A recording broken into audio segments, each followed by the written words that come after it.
नमस्कार साथियों, उम्मीद करता हूँ आप स्वस्थ होंगे, मस्त होंगे। तो साथियों, आज बात करेंगे अयोध्या की सीट, जो कि पूरे भारत में एक चर्चा का विषय बनी हुई है कि वहाँ पर बीजेपी ने सबसे ज़्यादा डेवलपमेंट करवाया, राम मंदिर बनवाया, उसके बाद भी वहाँ से वो लोग क्यों हार गए। तो मैंने इस पर एक रिसर्च करी, बहुत सारी चीज़ें पढ़ी, बहुत सारी इलेक्शन से पहले की न्यूज़ देखी, इलेक्शन के अब रिज़ल्ट आने के बाद की न्यूज़ देखी। तो एक चीज़ बहुत क्लियरली सामने निकल के आई कि वहाँ के लोगों को अपोजिशन ने फेक नैरेटिव फैला के अपनी धांधलेबाजी का शिकार कर लिया। मैंने देखा कि एक महिला जिसका इंटरव्यू बहुत तेज़ी से वायरल हुआ था इलेक्शन से पहले और वोटिंग डे से पहले, जिसमें वो महिला बहुत रो रही थी और ये कह रही थी कि हमारा मकान तोड़ दिया गया है और हमको मुआवजा भी नहीं मिला है, हम कहाँ जाएंगे, और बहुत सारे इल्ज़ाम सरकार के ऊपर लगा रही थी।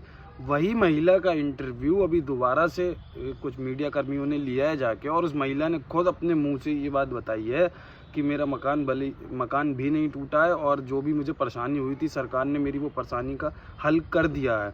उसको मतलब इस तरीके का प्रिटेंड कर दिया गया था कि तुम्हारा मकान टूट जाएगा, तुमको कुछ नहीं मिलेगा, तुमको बहुत सारी परेशानियाँ होंगी, खाने के लिए नहीं मिलेगा, तुम्हें सरकार उठा के फेंक देगी। उसको इस तरीके का प्रिटेंड कर दिया, उसका महिला का और वहाँ के लोगों का इस तरीके का माइंडसेट उन लोगों ने जनरेट कर दिया कि वहाँ के लोगों को ये लगने लगा कि बीजेपी सरकार उनका नुकसान करना चाह रही है, जिसके आगे उनको कुछ दिखाई नहीं दिया और उन्हें सपा सांसद को वहाँ पे विजेता बना दिया। और इन्हीं सब सवालों का जवाब देते हुए अभी अयोध्या के जिला प्रशासन ने एक सूची जारी करी है, जिसमें उन्होंने साफ शब्दों में ये क्लियर कर दिया कि जितने भी वहाँ पे मकान टूटे गए, जितना भी वहाँ पे कारोबार को नुकसान पहुँचाया गया, उसका सारा मुआवजा सरकार ने टाइम से सभी के खातों में पहुँचा दिया है। ये मैं नहीं कह रहा हूँ, ये जिला प्रशासन की रिपोर्ट्स कह रही हैं। वहाँ पर जो जिला प्रशासन बैठा है उसकी रिपोर्ट्स, उसकी सूची कह रही हैं। अब बात कर लेते हैं वहाँ के जीते हुए सपा सांसद अवधेश जी की। तो अवधेश जी का एक इंटरव्यू मीडिया पर मैंने बहुत तेज़ी से वायरल होते हुए देखा, जिसमें उन्होंने गले में पड़े राम जी के पटके का अपमान कर दिया। वहीं दूसरी वीडियो उनकी एक और मैंने वायरल होते हुए देखी, जिसमें उनको जय श्री राम बोलने के लिए बहुत बार सोचना पड़ रहा था।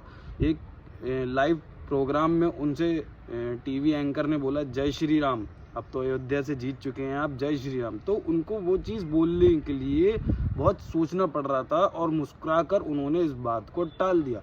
अब वहाँ की जनता खुद समझे कि जिसको उन्होंने चुना है, जिसको उन्होंने वहाँ से चुन के सांसद बनाया है, वो भगवान श्री राम का अनादर कर रही है।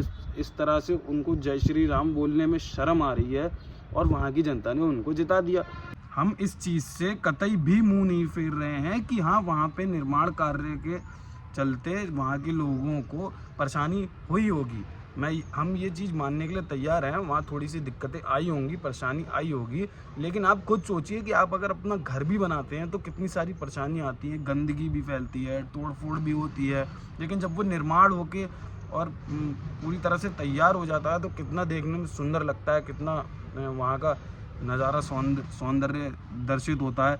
आप खुद समझिए कि अब वहाँ पे डेवलपमेंट इस तरीके से हुआ है, टूरिस्ट आएगा वहाँ पे, आप अपना कारोबार चला सकते हैं, आपका कारोबार बहुत तेज़ी से चलेगा, वहाँ फुटफॉल बढ़ेगी, आपके अयोध्या का नाम होगा, पूरे देश विदेश में जाना जाएगा कि वहाँ पे अयोध्या में भगवान श्री राम का एक बहुत विशाल मंदिर बना के खड़ा कर दिया है सरकार ने।